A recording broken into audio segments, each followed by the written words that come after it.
Bismillahirrahmanirrahim. Assalamualaikum warahmatullahi wabarakatuh. Selamat datang di channel Abi Zufairah dalam pembelajaran pendidikan agama Islam kelas 8.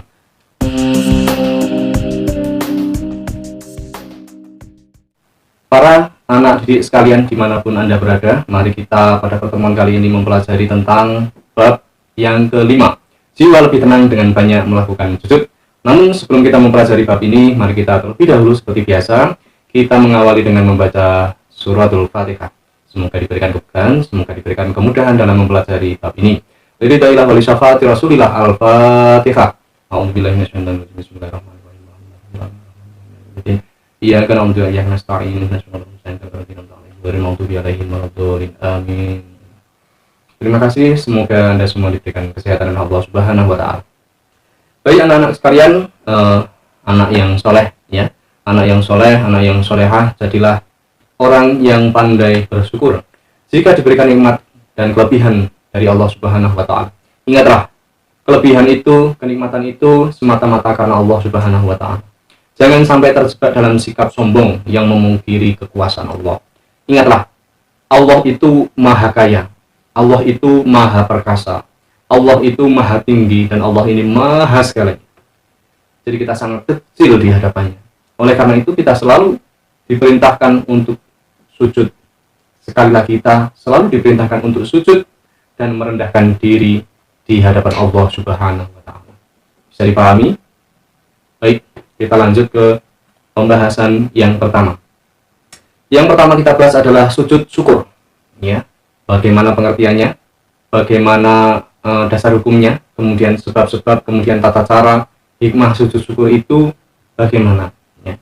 Sujud syukur itu adalah sujud yang dilakukan ketika seseorang memperoleh kenikmatan dari Allah. Syukur itu ya artinya berterima kasih, ya. Berterima kasih kepada siapa? Berterima kasih kepada Allah Subhanahu wa taala. Kita harus berterima kasih, makanya kita harus bersyukur. Kita melakukan sujud syukur. Memperoleh kenikmatan, ya, kemudian terhindar dari bahaya. Karena apa? Karena sujud ini merupakan adalah salah satu bentuk kepasrahan dan penghambaan diri kepada Allah Subhanahu wa taala. Hanya kepada Allah sajalah. Ingat ya, hanya kepada Allah sajalah kita bersujud, tidak kepada yang lain. Dasar hukum dari sujud ini, sujud syukur ini adalah hadis riwayat Abu Dawud dan Tirmidzi.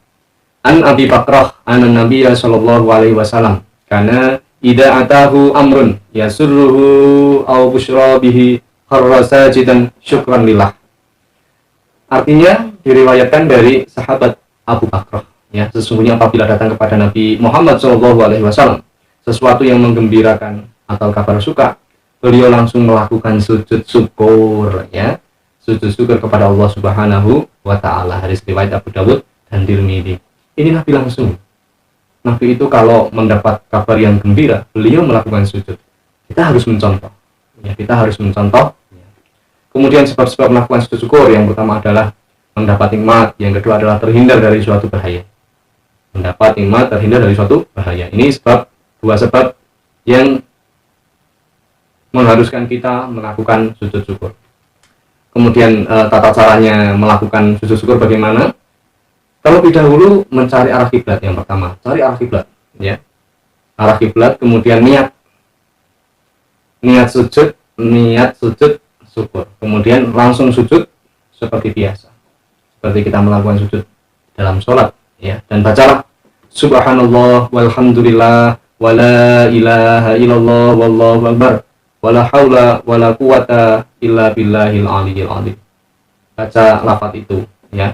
Kemudian hikmah sujud syukur itu apa? Yang pertama, terhindar dari sifat sombong, ya, atau angkuh, ya, karena kita kalau bersyukur ini berarti kita sudah lepas dari kesombongan. Kemudian memperoleh kepuasan batin, merasa dekat dengan Allah, memperoleh tambahan nikmat, dijauhkan dari siksa Allah Subhanahu wa taala. Mari kita biasakan ketika kita mendapatkan nikmat, ketika kita terhindar dari suatu bahaya, kita melakukan sujud syukur. Kemudian yang kedua adalah sujud sahwi, ya. Sujud sahwi adalah sujud yang dilakukan karena lupa atau ragu-ragu dalam sholat, ya. Kalau tadi untuk yang sujud syukur ini di luar sholat, sekarang kalau sujud sahwi ini berada di dalam sholat. sujudnya 2 kali, ya, dan dilakukan setelah membaca tahiyat akhir sebelum salam, ya. Dasar hukumnya itu adalah sebuah hadis riwayat Imam Ahmad dan Imam Muslim. An Abi Sa'id Al-Khudri qala Nabi sallallahu alaihi wasallam, "Idza syakka ahadukum fi sholatihi falam yadrikum shalla salasan aw arba'an falyutoh syakka wa yabni ala mastaiqana summa yasjudu sajdatain qabla ayusallim." Rawahu Ahmad wa Muslim. Artinya dari Abu Sa'id Al-Khudri, ya, Nabi Muhammad Shallallahu alaihi wasallam bersabda, apabila salah seorang di antara kamu ragu di dalam sholat, apabila ia sudah mengerjakan 3 atau 4 rakaat, ya, maka hendaklah dihilangkan keraguan itu. Ragu nih, sudah 3 atau 4, ya. Langkah yang pertama yang harus dilakukan adalah hilangkan keraguan itu. Ya, hilangkan keraguan itu. Teruskan sholatnya menurut keyakinan yang diyakini. Kalau merasa 3 ya 3. Kalau yang diyakini adalah 4 ya 4. Gitu. Ya, jadi jangan terjebak pada keraguan itu. Kemudian hendaklah sujud 2 kali sebelum salam. Nah, sujud ini namanya sujud sahwi. Tata caranya bagaimana? Yang pertama ketika sholat nih, ya, sholat pada tahiyat akhir selesai, langsung kita melakukan sujud. Ya, baca subhanamu subhanama layanamu wa yasu. Ya. Bangun, sujud lagi. Subhanama layanamu wa la yasu. Subhanama layanamu wa la yasu. Subhanama layanamu wa la yasu. Setelah sujud baca bacaan ini 3 kali, ya. Kemudian bangun sujud, ya. Kemudian salam. Hikmah sujud sahwi, ya, semakin mengakui bahwa manusia ini tempatnya salah dan lupa. Ya, kita itu tempatnya salah dan lupa. Al-insanu mahalul khata' wan nisyan. Kemudian mengajarkan untuk selalu memberi maaf, ya, jika orang lain berbuat salah. Kita sendiri juga berbuat salah, ya. Kemudian terlindung dari sikap sombong, semakin merasa dekat dengan Allah, menjaga diri supaya selalu berhati-hati dalam melakukan suatu perbuatan. Baik, untuk sujud sahwi, ya, sujud syukur di luar sholat, sujud sahwi di dalam sholat, ini untuk yang ketiga, yaitu sujud tilawah. Sujud yang dilakukan karena membaca ayat-ayat sajdah di dalam Al-Quran ketika sholat maupun di luar sholat, baik membaca atau mendengar, ya, lakukan sujud tilawah. Dasar hukumnya adalah sebuah hadis yang diriwayatkan oleh Imam Tirmidzi an Umar anna Nabiyya sallallahu alaihi wasallam kana yaqra'u alaina Al-Qur'an fa idza marra bis sajdati kabbara wa sajada ma'ah. Rawahu Tirmidzi. Artinya dari sahabat Ibnu Umar, ya, sesungguhnya Nabi sallallahu alaihi wasallam pernah membaca Al-Qur'an di depan kami. Ketika bacaannya sampai pada ayat sajdah, ya, ketika bacaannya sampai pada ayat sajdah, beliau takbir, kemudian sujud, lalu kami sujud bersama beliau. Hadis riwayat Tirmidzi. Syarat melakukan sujud tilawah ini adalah suci dari hadas dan najis, ya, sebagaimana sholat. Kemudian menghadap kiblat, menutup aurat, ya. Kemudian rukunnya ada niat, kemudian takbiratul ihram, sujud 1 kali diawali takbir, duduk tumakninah tanpa tasyahud, kemudian salam.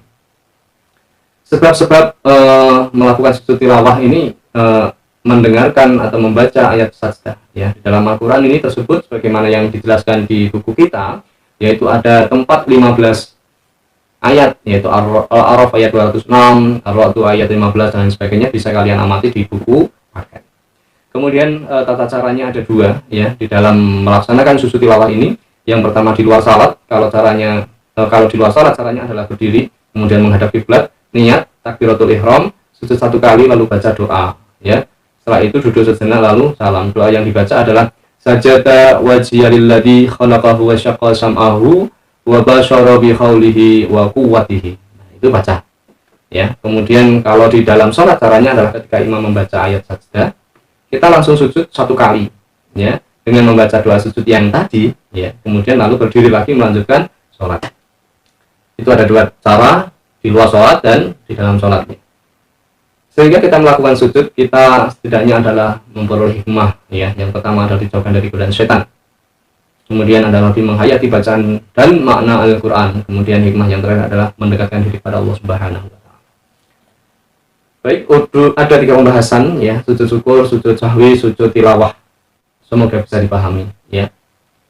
semoga bermanfaat, semoga bisa diamalkan. Ya, ini yang penting, semoga bisa diamalkan dalam kehidupan sehari-hari. Selanjutnya ini ada tugas ya, Bapak tampilkan di samping kiri Bapak ini ada penilaian kognitif dan ada penilaian keterampilan. Silahkan dicatat dan segera ditindaklanjuti. Baik, untuk pertemuan kali ini, mari kita tutup dengan membaca hamdalah bersama-sama. Alhamdulillahirabbil alamin. Dari Bapak, apabila ada kesalahan, mohon maaf. Wabillahil jazil ila aqwamissabil. Wassalamualaikum warahmatullahi wabarakatuh.